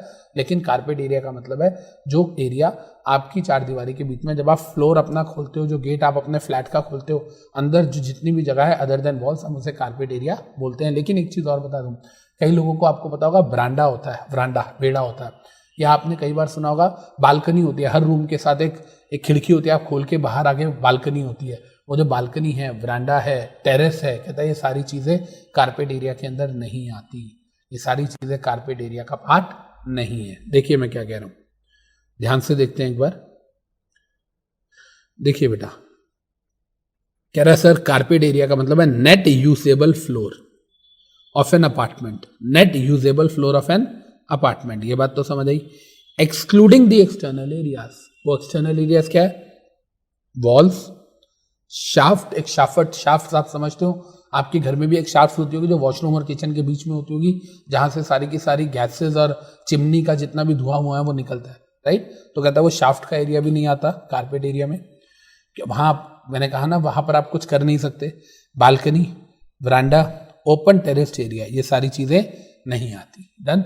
लेकिन कहता है area covered by internal partition walls of the apartment, ये आता है। अब मेरी बात को बड़े ध्यान से सुनेगा जो मैं कह रहा हूं, internal partition walls of the apartment आता है। अब ये गवर्नमेंट ने क्या कह दिया कि ये 2 कमरे हैं, इन 2 कमरों के बीच में ये जो दीवार है, ये दीवार भी कारपेट एरिया के अंदर अब आएगी। इसका मतलब क्या है कि अगर ये रूम है, एक रूम है मान लो 500 स्क्वायर फीट का, अब आपने, उसने तो आपको एक रूम दिया, आपने उसके अंदर अपनी दीवार डाल दी मान लो, तो कहता है वो कारपेट एरिया में ही आएगा। मतलब जो इंटरनल वॉल्स हैं वो कारपेट एरिया के अंदर है, लेकिन जो फ्लैट के बाहर वॉल्स हैं, जो बरांडे में है, जो रेलिंग वगैरह लगी हुई है, जो हम अपनी खिड़की से बाहर निकलते हैं, कहता है जी वो सारी चीजें जो है वो इसके अंदर नहीं आएंगी। कहने का मतलब moral of the story is कि क्या क्या आएगा कारपेट एरिया के अंदर, देखिए ध्यान से। कह रहा कारपेट एरिया के अंदर नेट यूजेबल एरिया आता है, इसके अंदर आपका बरामदा नहीं आता, शाफ्ट नहीं आती, बालकनी नहीं आती, ओपन टेरेस एरिया नहीं आता, फ्लैट के बाहर की वॉल्स नहीं आती, लेकिन जो फ्लैट के 2 रूम्स के बीच में जो वॉल है कहता है वो भी अब कारपेट एरिया में मानी जाएगी। सिंपल सी बात है, पहले नहीं होती थी लेकिन कहता है अब जो 2 रूम्स के बीच में दीवार है, जो 6 इंच की दीवार की मैं बात कर रहा था, कहता है इस एक्ट के हिसाब से वो 6 इंच की दीवार भी कारपेट एरिया में काउंट होएगी, राइट। लेकिन अब सुनिए, कहता है ये जो बरांडा है, ये जो बालकनी है, ये सारी मेरे एक्सक्लूसिव यूज है, याद रखिएगा, इस पे किसी और का राइट नहीं है। यार ये तो होता ही है हमारे, अगर हम घरों की बात करते हैं, अगर हम फ्लोर्स में रहते हैं, फ्लैट्स में रहते हैं, तो हमें पता होना चाहिए कि हमारे फ्लैट के साथ जगह होती है बाहर की, जो हमारे फ्लैट के साथ बाहर जगह होती है बालकनी टाइप, कहता है जी वो हमारी बालकनी, ऑब्वियस है वो हमारे फ्लैट से अटैच्ड है, कॉमन थोड़ी है वो। और कहता है वो जो टेरेस है, सुनिएगा 2 टेरेस होते हैं, एक छत वाला टेरेस होता है जो सारे यूनिट होल्डर्स का जिस पे राइट होता है, जहां पर ऊपर सोलर प्लांट लगा होता है, या कई मैंने अपार्टमेंट्स देखे हैं, कई बिल्डिंग्स देखी है जिसमें टॉप पे स्विमिंग पूल भी होता है। कह रहा है जो टॉप वाला टेरेस है वो कॉमन है सबका, लेकिन कहता है ये जो एक्सक्लूसिव टेरेस है ये मेरे फ्लैट एरिया के बीच में है, ये टेरेस, बरांडा, बैल्कनी, इस पे किसी और का राइट नहीं है। एम आई क्लियर बच्चे, समझ आती है बात? चलें आगे। अब देखिए ये याद रखिएगा कि नई एक बेसिकली चेंज आया है। पहले हम बोलते थे कि 2 रूम्स के बीच में जो दीवार है वो कारपेट एरिया नहीं है, लेकिन ये कह रहा है जो इंटरनल वॉल्स है वो भी कारपेट एरिया में इंक्लूड होएगा, राइट। तो ये एक नई डेवलपमेंट है, इसको हम यहाँ पे स्टार मार्क कर सकते हैं। अब देखिए, अब यहां पर ना एक ये दिया हुआ है कमेंसमेंट सर्टिफिकेट। देखो कमेंसमेंट सर्टिफिकेट, बेटा मेरी बात को बड़े ध्यान से सुनिएगा। एक दिया हुआ है ये कमेंसमेंट सर्टिफिकेट, सुनते हैं। आप थोड़ा सा आगे चलेंगे, एक लिखा हुआ है कंप्लीशन सर्टिफिकेट, और आप थोड़ा सा आगे और चलेंगे तो एक लिखा है ऑक्यूपेंसी सर्टिफिकेट। देखो 3 सर्टिफिकेट दिए गए हैं, ऑक्यूपेंसी सर्टिफिकेट, फिर मैंने आपको क्या बोला, completion certificate and commencement certificate. बेटा बड़े ध्यान से देखिएगा प्लीज, जो मैं आपको कहना चाह रहा हूं। जब कोई प्रमोटर एक जगह पर अपना प्रोजेक्ट लगाना चाहता है और वो वहां पर काम शुरू करना चाहता है, तो सबसे पहले गवर्नमेंट जो है वो उसको देती है ऑक्यूपेंसी सर्टिफिकेट। ऑक्यूपेंसी सर्टिफिकेट का मतलब है कि हाँ इस जगह पर हम बिजली, पानी, बेसिक एमिनिटीज दे सकते हैं, तो आप इस जगह को ऑक्यूपाई करके अपना जो प्रोजेक्ट लगाना चाहते हो लगाओ। तो सबसे पहले एक डेवलपर को क्या लेना पड़ेगा कंपीटेंट अथॉरिटी से, ऑक्यूपेंसी सर्टिफिकेट के मैं इस जगह को ऑक्यूपाई। आप बताओ पहले आप अपना कमेंसमेंट मतलब स्टार्ट करना, पहले आप काम स्टार्ट करोगे या पहले आप जगह लोगे या पहले आप काम कंप्लीट कर, 3 बातें ना, ऑक्यूपाई, कमेंसमेंट, कंप्लीशन। आप सोचो ना, पहले प्रमोटर जो है, जो डेवलपर है, वो जगह ऑक्यूपाई करेगा, फिर वो उस पर काम करना शुरू करेगा और फिर फाइनली वो कंप्लीट करके आपको दे देगा। तो इसका मतलब सबसे पहले हम क्या करेंगे, ऑक्यूपेंसी सर्टिफिकेट। देखिए इधर क्या कह रहा है, सीए मतलब सर्टिफाइंग अथॉरिटी। कहता है सर्टिफाइंग अथॉरिटी जो है वो प्रमोटर को एक सर्टिफिकेट देती है। सर्टिफाइंग अथॉरिटी प्रमोटर को एक सर्टिफिकेट देगी परमिटिंग ऑक्यूपेशन ऑफ बिल्डिंग, कि ठीक है भाई इस बिल्डिंग को तू ऑक्यूपाई कर ले या इस प्लॉट को तू ऑक्यूपाई कर ले। कहता है जी आगे देखिए, जिसमें वाटर, सैनिटेशन और इलेक्ट्रिसिटी वगैरह गवर्नमेंट प्रोवाइड कर सकती है। गवर्नमेंट ये देखेगी कि यहाँ पे कल को लोग आएंगे रहने के लिए, यहाँ पर लोग कल को बिजनेस करने के लिए आएंगे, तो यहाँ वाटर, इलेक्ट्रिसिटी और सैनिटेशन, सीवेज सिस्टम है भी या नहीं है। अगर है या नहीं है, डेवलप किया जा सकता है, तो जिस दिन गवर्नमेंट वो डेवलप करेगी उसके बाद वो गवर्नमेंट प्रमोटर को ऑक्यूपेंसी सर्टिफिकेट दे देगी कि ठीक है जी अब आप इस पे अपना काम शुरू कर सकते हो। सिंपल सी बात है। पहले आपने, अच्छा मैं एक चीज और आपको बता दूं, जब गवर्नमेंट आपको ऑक्यूपेंसी सर्टिफिकेट देती है, किसको देगी ऑक्यूपेंसी सर्टिफिकेट? प्रमोटर को। ऐसा नहीं कि प्रमोटर को ऑक्यूपेंसी सर्टिफिकेट मिला तो आज ही उसने बिल्डिंग बनाना शुरू कर दिया, ऐसा नहीं होता। ऑक्यूपेंसी सर्टिफिकेट के बाद गवर्नमेंट ने आपको एक खाली मैदान पे सर्टिफिकेट दे दिया, आप इस जगह को ऑक्यूपाई करो। ऑक्यूपाई करने के बाद आप उसमें पहले बेसिक चीजें लाते हो, आप उसके आसपास की जो लैंडस्केपिंग है वो करते हो, बाकी सारी चीजें आप शुरू करते हो, लैंडस्केपिंग वगैरह, बिल्डिंग नहीं बनाना शुरू करते। अभी आप बेसिक चीजें जो उसके आसपास को जो एरिया है, मतलब जो मेन रोड से लेके आपके प्रोजेक्ट तक की सड़क है, वो बनाते हो पहले। मतलब आप प्रोजेक्ट के अंदर काम शुरू नहीं करते, पहले आप जब उस जगह को ऑक्यूपाई करते हो आप उस प्रोजेक्ट के आसपास की चीजों को ठीक करते हो। तो जब प्रोजेक्ट के आसपास की चीजें ठीक होगी, अब आप प्रोजेक्ट के अंदर काम करना शुरू करोगे, तो गवर्नमेंट आपको बोलती है आप कंप्लायंस कमेंसमेंट सर्टिफिकेट लो। देखिए इधर कमेंसमेंट सर्टिफिकेट कब मिलता है, देखिए कह रहा है जी कमेंसमेंट सर्टिफिकेट बिल्डिंग की परमिशन, इसको हम कमेंसमेंट सर्टिफिकेट को बिल्डिंग परमिट या कंस्ट्रक्शन परमिट भी कहते हैं कि गवर्नमेंट कह रही है, कंपिटेंट अथॉरिटी कह रही है प्रमोटर को certificate to begin the development work as per the sanctioned plan, के जो भी आपने प्लान रेरा से अप्रूव करवाया है आप उस प्लान के मुताबिक काम शुरू कर सकते हो। याद रखिएगा एक बात कि ऑक्यूपेंसी सर्टिफिकेट जो होता है उसके अंदर जो प्रमोटर है वो उस लैंड को ऑक्यूपाई करता है और उसके आसपास की जगहों को ठीक करता है, प्रोजेक्ट के अंदर वो कुछ भी शुरू नहीं करता। लेकिन जब वो प्रोजेक्ट के अंदर काम करना शुरू कर रहा है तो उसको क्या लेना पड़ेगा, कमेंसमेंट सर्टिफिकेट। अब उसने कमेंसमेंट सर्टिफिकेट लिया, सारा काम उसने शुरू कर दिया और जैसे जैसे प्रोजेक्ट बनता रहा टाइमलाइन पे उसने कहा 3 महीने में ये वाली स्टेज आ जाएगी, इतने पैसे लूंगा, फिर 3 महीने में ये वाली स्टेज, वो सारी चीजें होती जा रही हैं। तो कहता है उस केस में जब सारी चीजें कंप्लीट हो गई तो एट लास्ट वो क्या दे देगा, कंप्लीशन सर्टिफिकेट दे देगा। जब कंप्लीशन सर्टिफिकेट मिल गया ना, इसका मतलब मोर्चा फतेह हो गया, इसका मतलब yes you have come up with the flying colours, इसका मतलब आपने टाइमली जो टाइमलाइन आपने दी थी और सबसे बड़ी बात जो प्लान आपने अप्रूव कराया था उस प्लान के हिसाब से आपने बिल्कुल सारी चीजें अप टू डेट करी हैं, आपका प्रोजेक्ट पूरा कंप्लीट हो गया। तो देखिए कंपिटेंट अथॉरिटी प्रमोटर को एक सर्टिफिकेट देगी जिसमें project has been developed, project develop हो चुका है क्योंकि कंप्लीट हो गया as per sanction plans and specifications. तो कहने का मतलब क्या हुआ, ध्यान से देखिए बेटा इधर all of you, occupancy certificate भी कौन दे रहा है, कंपिटेंट अथॉरिटी प्रमोटर को, पहली चीज राइट। ऑक्यूपेंसी के बाद आपने जगह ऑक्यूपाई की, एक्सटर्नली उसको डेवलप किया, उसके बाद आपने क्या किया, उसके बाद आपने कमेंसमेंट सर्टिफिकेट लिया और इंटरनली उसके अंदर काम करना शुरू कर दिया जो प्लान आपने अप्रूव कराया था उसके हिसाब से। इसके बाद क्या हुआ, जब आपने काम करना शुरू किया, आपने टाइमलाइन के बीच में सारा काम किया, as per the sanction plan किया, आपका प्रोजेक्ट सब कुछ ओके हो गया, तो कहते हैं जी कंप्लीशन सर्टिफिकेट आपको मिल जाएगा। तो ये तीनों सर्टिफिकेट्स में आपको डिफरेंस याद रखना है। सबसे पहले प्रमोटर को ऑक्यूपेंसी सर्टिफिकेट मिलता है, फिर उसके बाद उसको कमेंसमेंट सर्टिफिकेट मिलता है और फिर उसके बाद उसको कंप्लीशन सर्टिफिकेट मिलता है राइट। कंप्लीशन सर्टिफिकेट का मतलब है कि उसने as per the sanction plan within the time frame जो टाइमलाइंस गिवन था उसने अपने प्रोजेक्ट को कंप्लीट कर लिया है without any deviation right, without any छेड़छाड़। जो एज पर प्लान लिखा था सारा का सारा एरिया जो आपने दिखाया था, जो आपने सैंपल फ्लैट लोगों को दिखाया था उसी फ्लैट के वो सैंपल के हिसाब से आपने लोगों को फ्लैट दिया, जो मैप जो नक्शे आपने बनाए थे सेम बिल्डिंग्स आपने वैसी ही बनाई हैं राइट बच्चे, क्लियर है। तो सबसे पहले क्या मिलता है, एक प्रमोटर को ऑक्यूपेंसी सर्टिफिकेट मिलता है। वो ऑक्यूपेंसी सर्टिफिकेट पे प्रमोटर क्या करेगा, आसपास की जो मेन रोड जो गवर्नमेंट की जो रोड है उस रोड से उस प्रोजेक्ट तक का जो रास्ता है उसको देखेगा और थोड़ा आसपास की सड़क को डेवलप करेगा। रीजन, आप कल को कोई भी बंदा विजिटर आएगा, जी मैं फ्लैट लेना चाहता हूँ, आपका फ्लैट थोड़ा सड़क से अंदर है, सड़क ही नहीं है जाने की, क्या करेगा वो बंदा, कूद के थोड़ी आएगा। तो कहता है जो इंफ्रास्ट्रक्चर है बाहर का वो डेवलप करोगे, वो होने के बाद फिर आप कहता है क्या लोगे, कमेंसमेंट सर्टिफिकेट लोगे, फिर आप विद इन द बिल्डिंग काम करना शुरू करोगे और फिर उसके बाद कहता है पूरा हो जाएगा तो आपको कंप्लीशन सर्टिफिकेट मिल जाएगा। तो पहला हो गया ऑक्यूपेंसी सर्टिफिकेट, दूसरा हो गया आपका कमेंसमेंट सर्टिफिकेट, तीसरा हो गया कंप्लीशन सर्टिफिकेट। कमेंसमेंट मतलब काम स्टार्ट करने का सर्टिफिकेट राइट। चलें जी आगे, ये बात हमें समझ आ गई कमेंसमेंट सर्टिफिकेट। अब कह रहे सर कॉमन एरियाज का क्या मतलब है, कॉमन एरियाज कई बार लिखा आता है कॉमन एरिया, यार सिंपल सी बात है ना, हमारा जो फ्लैट है जब हम किसी सोसाइटी में जाते हैं रहते हैं, हमारा जो फ्लैट है मान लो फॉर एग्जांपल हमारा टार नंबर 14 है, टार नंबर 14 पे हमारा फ्लोर नंबर है 603, ठीक है। तो ये जो 16 टावर्स हैं एक प्रोजेक्ट के अंदर, उसमें हमारा जो फ्लोर है 603, मतलब 6 फ्लोर पे तीसरा यूनिट है और टावर नंबर 14 है। तो ये हमारा पर्सनल प्रॉपर्टी होगी, हमारी यूनिट, हमारा अपार्टमेंट हो गया।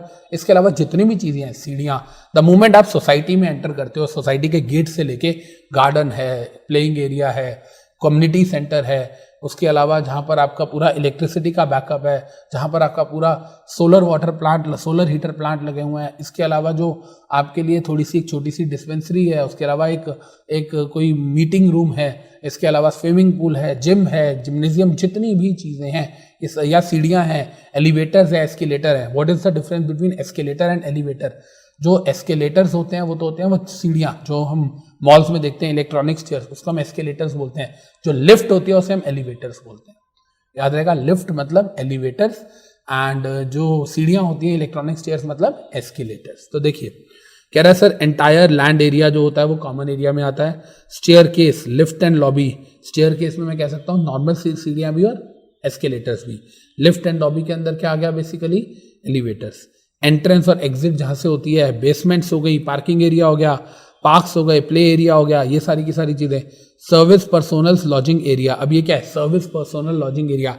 एक सोसाइटी है, उस सोसाइटी में गेट कीपर भी होगा, वॉचमैन भी होगा, इलेक्ट्रीशियन भी होगा, प्लम्बर भी होगा, क्योंकि इतने सारे फ्लैट्स हैं, कोई ना कोई में कुछ ना कुछ तो काम होता है। तो 10 लोगों की टीम है, वो 10 लोगों की टीम वहीं पर रहती होगी ना यार, वो जो 10 एम्प्लॉइज हैं, सिक्योरिटी गार्ड वगैरह, वो वहीं रहते होंगे। तो कहता है उनका जो रहने का कमरा है वो भी कॉमन एरिया में आएगा। कह रहा है जहाँ पर आपका electricity, gas, AC plant installed है वो भी कॉमन एरिया है। Water tank, motor fan, ducts और अपैरेटस, ये बेसिकली ये भी सारा वही होता है आपका शाफ्ट का, ये एक्सटर्नल शाफ्ट कह सकते हैं हम इसको, पंजाबी में हम लोग शाफ्ट बोल देते हैं, इसको मैं एक्सटर्नल शाफ्ट एरिया कह सकता हूँ। एक तरह होता है इंटरनल, हमारी ही फ्लोर के अंदर, एक होता है एक्सटर्नल। अदर नेसेसरी पोर्शन जो भी ज़रूरी है, जैसे मैंने अभी आपको कहा, मान लो जिम एरिया है वो कॉमन है, इसके अलावा हमारा स्विमिंग एरिया है वो कॉमन है, जितनी भी सर्विसेज है। अब एक सोसाइटी है जहाँ पर मेरा फ्लैट है, वहाँ पर लॉन टेनिस कोर्ट है, अब वो लॉन टेनिस कोर्ट जो है वो भी कॉमन है। तो ये सारी चीज़ें कॉमन एरियाज के अंदर आती हैं। राइट बच्चे, क्लियर है सबको? चलें आगे। अब देखिए, अब यहाँ पर कहता है कि सर ये बताइए कंपनी का क्या मतलब है। यहाँ पर बार बार आएगा कंपनी। अब आप सुनिए, यहाँ कंपनी का मतलब है कोई भी बॉडी जो फ्लैट बेचती है। कंपनी मतलब कोई भी बॉडी जो फ्लैट बेच रही है, मतलब जो प्रमोटर है जो अपने फ्लैट बेच रहे हैं। सुनिए, मैंने आपको बड़े सारे नाम लेके दिए, यूनिटेक, अजनारा, गौर सिटी, आम्रपाली, ATS, सुपरटेक, अर्थ इंफ्रास्ट्रक्चर, ये सब क्या है, कंपनीज हैं। मतलब जितनी भी, अगर हम बात करें ना, पुराने ज़माने में क्या होता था, सुनिएगा बड़े ध्यान से, हम आज से 20 साल पुरानी, 15 साल, 20 साल पुरानी बात करते हैं। मैं दिल्ली की ही बात करता हूँ। अगर दिल्ली के अंदर एक जगह है द्वारका नाम की, जब हम दिल्ली में द्वारका की बात करते हैं तो द्वारका में जितने भी फ्लैट्स हैं, या प्रीतमपुरा, रोहिणी नाम की जगह, वहाँ पर भी फ्लैट्स हैं। एक तरफ मैं किसको रख रहा हूँ, दिल्ली में द्वारका, रोहिणी, प्रीतमपुरा, ये तीनों एक साइड, और गुड़गांव और नोएडा एक साइड। अब आप सुनिए, दोनों जगह पे फ्लैट्स हैं, लेकिन जो द्वारका में फ्लैट्स बने हैं या जो हमारे प्रीतमपुरा, रोहिणी में फ्लैट्स बने हैं, ये सारे फ्लैट्स कैसे हैं, सोसाइटी के फ्लैट्स हैं, हाउसिंग सोसाइटी। कभी आपने देखा होगा ना, वो टीवी में आता है तारक मेहता का उल्टा चश्मा, गोकुल धाम सोसाइटी, है ना, एक मव्य सेक्रेटरी, अगर आपने कभी देखा हो तो। वो पहले क्या होता था, पहले घर सोसाइटीज की फॉर्म में बनते थे। 200 लोग मिलते थे, गवर्नमेंट के पास जाते थे और बोलते थे कि हमें घर चाहिए रहने के लिए, तो आप हमें लैंड अलॉट कीजिए। तो वो हाउसिंग सोसाइटीज के होते थे। अब धीरे धीरे क्या हुआ, लोग अपने कामों में इतने मसरूफ, इतने बिजी रहने लगे कि किसी से मिलते ही नहीं है। तो लोगों ने सोसाइटीज फॉर्म करना बंद कर दी। इसका फायदा बिल्डर्स को मिला, बिल्डर्स ने खुद अपने इंडिपेंडेंट प्रोजेक्ट शुरू कर दिए। मतलब अगर मैं ये बोलूं कि पूरे इंडिया में आज से 20 साल पहले तक क्या होता था, या अभी भी कई जगह पे होता है, आज से 20 साल पहले तक क्या होता था, हाउसिंग सोसाइटीज जो है वो फ्लैट्स बनाती थी, लेकिन आज के टाइम में कंपनीज फ्लैट बना के बेच रही हैं। तो कहता company means company incorporated under companies act 2013। इसके अलावा अगर आपने सुना हो तो DDA के भी फ्लैट्स होते हैं। आपने कई बार देखा होगा, जैसे GDA, Ghaziabad development authority, DDA, आपने कभी सुना होगा। मैं दिल्ली की बात करूं तो दिल्ली डेवलपमेंट अथॉरिटी क्या करती है, कुछ हर 2-3 सालों में कुछ फ्लैट्स निकालती है, और जो भी फ्लैट्स निकालती है लोग उसके लिए अप्लाई करते हैं, और 4-5 महीने के बाद आपका लकी ड्रॉ निकलता है। तो जिसका भी लकी ड्रॉ निकला उसे अलॉटमेंट हो गई। तो मतलब जैसे एक कंपनी से हम फ्लैट खरीदते हैं, क्या ऐसे हम DDA से भी खरीदते हैं? क्या ऐसे MCD वगैरह म्युनिसिपल कॉर्पोरेशंस भी फ्लैट बनाती हैं? बिल्कुल बनाती हैं। तो कहते हैं यहाँ कंपनी का मतलब है हर वो प्लेयर जो फ्लैट बना के बेच रहा है, फिर चाहे वो कंपनीज एक्ट में कंपनी हो, चाहे वो कॉर्पोरेशन हो, चाहे वो कोई डेवलपमेंट अथॉरिटीज हो। Am I clear? सिंपल है। Company is a wider term which includes company as well as corporation as well as development authorities. और इन कॉर्पोरेशन और डेवलपमेंट अथॉरिटी को कंपनी क्यों बोला गया? Because they also sell buildings and units, तो therefore इस एक्ट में उनको भी कवर करना चाहिए। सिंपल सी बात है। अब देखिए, कहता है कंपीटेंट अथॉरिटी कौन है? और भाई ये वही तो अथॉरिटी है जो तीनों सर्टिफिकेट दे रही थी, ऑक्यूपेंसी सर्टिफिकेट, कमेंसमेंट सर्टिफिकेट और कंप्लीशन सर्टिफिकेट। ये तीनों कौन दे रही थी? प्रमोटर को। Competent authority. कंपीटेंट अथॉरिटी कौन है? कहता है जो अप्रोप्रिएट गवर्नमेंट बनाती है। और हमें पता है अप्रोप्रिएट गवर्नमेंट कौन होती है, या सेंट्रल गवर्नमेंट या स्टेट गवर्नमेंट। आप सेंट्रल गवर्नमेंट वाली अथॉरिटी के पास जा रहे हो तो अप्रोप्रिएट गवर्नमेंट मतलब सेंट्रल गवर्नमेंट। आप स्टेट गवर्नमेंट वाली अथॉरिटी के पास जा रहे हो तो अप्रोप्रिएट गवर्नमेंट मतलब स्टेट गवर्नमेंट मतलब central government as well as state government. बड़ी सिंपल सी बात है यार। कुछ चीजों में सेंट्रल गवर्नमेंट के पास पार होती है, कुछ चीजों में स्टेट गवर्नमेंट के पास पार होती है। तो अब हर जगह पे लिखते हैं central government, state government, central government, state government. तो इसलिए लॉ मेकर ने एक ही वर्ड लिख दिया, अप्रोप्रिएट गवर्नमेंट। हम इसका मीनिंग पढ़ेंगे अभी आगे जाके। देखिए, जब आप आगे पढ़ोगे ना, देखिए अप्रोप्रिएट गवर्नमेंट क्या कह रहा है। कह रहा है अप्रोप्रिएट गवर्नमेंट का मतलब है central government, state government, union territories की गवर्नमेंट। अगर आपको पता हो तो भाई 7 यूनियन टेरिटरीज हैं इंडिया के अंदर। चंडीगढ़ हो, दमन एंड दीव हो, लक्षद्वीप हो, ये सब यूनियन टेरिटरीज में आती है। और कहता है जो दिल्ली है वो 7 यूनियन टेरिटरीज में अब नहीं आती, अब यूनियन टेरिटरीज 6 है। जो 1998 के अंदर दिल्ली को अलग से एक स्टेटस दे दिया गया था, national capital territory of Delhi. अब दिल्ली जो है वो नेशनल कैपिटल टेरिटरी है, यूनियन टेरिटरी नहीं है, याद रखिएगा। Delhi is not a union territory, Delhi is a national capital territory. तो ये कह रहा है चाहे सेंट्रल गवर्नमेंट हो, चाहे स्टेट गवर्नमेंट हो, चाहे 6 यूनियन टेरिटरीज की गवर्नमेंट हो, चाहे दिल्ली की नेशनल कैपिटल टेरिटरी की गवर्नमेंट हो, इन सबको अप्रोप्रिएट गवर्नमेंट बोला गया है। सिंपल सी बात है। तो appropriate government mean central government और स्टेट गवर्नमेंट और यूनियन टेरिटरी की गवर्नमेंट और एनसीटी ऑफ दिल्ली की गवर्नमेंट। हम बोलते हैं ना NCR, Delhi and NCR. NCR मतलब दिल्ली के आसपास का एरिया, नेशनल कैपिटल रीजन, जो नेशनल कैपिटल के आसपास की नेबरिंग जगहें हैं। एनसीटी मतलब national capital territory of Delhi. Right बच्चे, एम आई क्लियर? तो यहां तक हमें समझ आती है बात, हमें अप्रोप्रिएट गवर्नमेंट समझ आ गया। अब हम वापस आते हैं अपनी चीज पे। हम बात कर रहे थे, देखिए, कंपीटेंट अथॉरिटी की। कंपीटेंट अथॉरिटी की जब हम बात करें तो ये क्या कह रहा है, अप्रोप्रिएट गवर्नमेंट ने एक एस्टैब्लिश करी है अथॉरिटी। अप्रोप्रिएट गवर्नमेंट ने एक अथॉरिटी बनाई है, जो कि अथॉरिटी, अब सुनिएगा ध्यान से, क्या हर स्टेट में रह रहा होता है? बिल्कुल। क्या हर स्टेट में कंपीटेंट अथॉरिटी होती है? बिल्कुल। प्रैक्टिकली सोचो, दिल्ली में अगर मैं कोई प्रोजेक्ट बना रहा हूं तो मैं दिल्ली की कंपीटेंट अथॉरिटी से अप्रूवल लूंगा। अगर मैं नोएडा में बना रहा हूं तो मैं यूपी की कंपीटेंट अथॉरिटी से लूंगा। मैं मुंबई में बना रहा हूं तो मैं महाराष्ट्र की कंपीटेंट अथॉरिटी से लूंगा। तो कहता है बहुत सारी कंपीटेंट अथॉरिटीज हैं जिनकी अपनी जुरिस्डिक्शन है, और अगर आपका प्रोजेक्ट जो आप प्रोजेक्ट बना रहे हो वो जिस कंपीटेंट अथॉरिटी के अंडर आ रहा है, आपको वहां से सर्टिफिकेट्स लेने पड़ेंगे। सिंपल सी बात है। देखिए, कहता है ये वो कंपीटेंट अथॉरिटीज होती हैं जिनकी अपनी जुरिस्डिक्शन होती है, मतलब हर कंपीटेंट अथॉरिटी की अपनी एक टेरिटोरियल जुरिस्डिक्शन है। उस एरिया में जितने भी प्रोजेक्ट्स बनेंगे उसको, उन प्रोजेक्ट्स के ओनर्स को या प्रमोटर्स को उससे सर्टिफिकेट लेना पड़ेगा। और कह रहा है इसका काम होता है परमिशन देना for development in immovable property. मतलब अभी हम बार बार बोल रहे थे कि आप प्लान को सैंक्शन कराओगे, आप प्लान को अप्रूव कराओगे, वो अप्रूव भी किससे कराओगे? कंपीटेंट अथॉरिटी से कराओगे। एम आई क्लियर बच्चे? समझ आती है इतनी कहानी? तो अभी तक अगर हम बात करें तो हमने डेफिनेशंस की अगर बात करें तो yes, we have done approximately 14-15 definition out of 31। Advertisement हमने पढ़ लिया, याद हो गया हमें। अग्रीमेंट टू सेल, जो प्रमोटर और अलॉटी के बीच में। अलॉटी कौन है? जिसने खरीदा है या जिसने सेकेंडरी मार्केट से खरीदा है लेकिन टेनेंट नहीं आता। अपार्टमेंट में सारी चीज़ें आती हैं, और अपार्टमेंट चाहे आप कभी भी लो, चाहे आप अपार्टमेंट जो भी आप ले रहे हो, चाहे आप वो ले रहे हो रेजिडेंशियल पर्पज़ के लिए या पर्सनल पर्पज़ के लिए, मतलब कमर्शियल पर्पज़ के लिए। और कमर्शियल में आप जानते हो business, trade, occupation and profession आता है। बिल्डिंग हमें समझ आ गया। कारपेट एरिया जो नेट यूसेबल एरिया है, इसमें बरांडा हो गया या आपका बालकनी हो गया, वो सब नहीं आता। लेकिन आप 2 कमरों के बीच में जो दीवार है, अब वो कारपेट एरिया में आने लगी है। मैं आपको बता दूं कारपेट एरिया की इंपॉर्टेंस क्या है। मैंने अभी आपको बताया था, पहले लोग सुपर एरिया पे चार्ज करते थे, लेकिन जब से ये एक्ट आ गया, गवर्नमेंट ने बोला कि आपको कारपेट एरिया के हिसाब से चार्ज करना पड़ेगा। कमेंसमेंट सर्टिफिकेट, 3 सर्टिफिकेट्स मैंने बता दिया। सबसे पहले occupancy, then commencement, then completion. तीनों कौन ले रहा है? प्रमोटर। किससे ले रहा है? कंपीटेंट अथॉरिटी से। और वो कंपीटेंट अथॉरिटी कौन है? जिसको अप्रोप्रिएट गवर्नमेंट ने रखा है। हर स्टेट में अपनी कंपीटेंट अथॉरिटी है। हो सकता है एक स्टेट में 5 कंपीटेंट अथॉरिटीज भी हो। यूपी बहुत बड़ी स्टेट है, यूपी में बोला गया था कि 5 कंपीटेंट अथॉरिटीज और 3 रेरा बनेंगी, ऐसा आ रहा था बीच में सुनने में। तो अगर 5 कंपीटेंट अथॉरिटीज बनेंगी तो मतलब आपके एरिया में जो कंपीटेंट अथॉरिटी है, आपको वहीं से जाके सैंक्शन प्लान और सारे सर्टिफिकेट्स लेने पड़ेंगे। कॉमन एरिया, आपके फ्लैट के अलावा जितना भी एरिया है, द मोमेंट आप एंटर, देखो एक सिंपल भाषा, द मोमेंट आपने सोसाइटी में एंटर किया, जहाँ गेट कीपर आपसे साइन कराता है, तो वहां से लेके जब तक आप अपने फ्लैट का दरवाजा नहीं खोलते, जो भी है वो सब कॉमन एरिया में आता है। कंपनी में कंपनी भी आएगी, कॉर्पोरेशन भी आएगी और डेवलपमेंट अथॉरिटीज भी आएंगी। कंपीटेंट अथॉरिटी मैंने बता दिया, सर्टिफिकेट्स भी बता दिया। और अप्रोप्रिएट गवर्नमेंट में कौन कौन आ रहा है? 4 गवर्नमेंट्स आ रही है, central government, state government, union territory की गवर्नमेंट और इसके अलावा national capital territory of Delhi की भी गवर्नमेंट। राइट बच्चे?